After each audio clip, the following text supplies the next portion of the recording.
Hi hello అందరికీ welcome back to our channel news guidance. మరో కొత్త అప్డేట్తో అయితే మీ ముందుకు వచ్చేసానండి.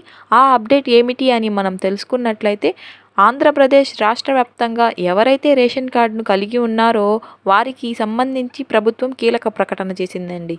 అదేమిటంటే సెప్టెంబర్ 1 నుంచి ఇంటి వద్దకి వచ్చే రేషన్ను రద్దు చేయడం జరిగిందండి. అంటే ఎండియు వాహనాల ద్వారా ఇకపై రేషన్ను పంపిణీ చేయరండి. అయితే మనలో కొంతమందికి మాత్రం రేషన్ను నేరుగా ఇంటి వద్దకే వచ్చి అందజేస్తారండి. అది ఎవరికి ఇస్తారు, అసలు ఇంటి దగ్గరికి వచ్చే రేషన్ను ఎందుకు రద్దు చేశారు అనే విషయాలను మనం ఈ వీడియో ద్వారా తెలుసుకుందామండి.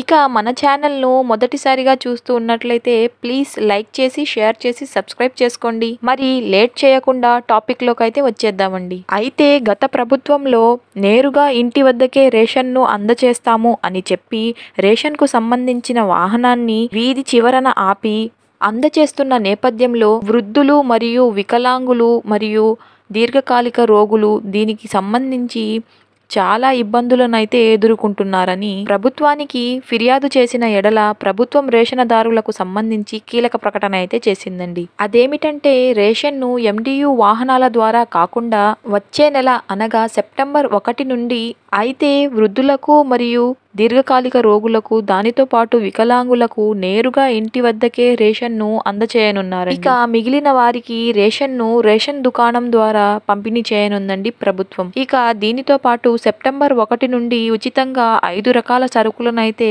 పంపిణీ చేయనుందండి. అవేమిటో మనం తెలుసుకున్నట్లయితే ఉచిత బియ్యంతో పాటు కందిపప్పు, రాగులు, జొన్నలు, ఇక చక్కెరను పంపిణీ చేయనుందండి. ఇక దీనితో పాటు రేషన్ కార్డును కలిగి ఉన్న ప్రతి ఒక్కరూ రేషన్ దుకాణం ద్వారా తీసుకుంటూ ఉండాలండి. ఇలా తీసుకొని ఎడల వారి రేషన్ కార్డును తొలగించడం జరుగుతుందండి.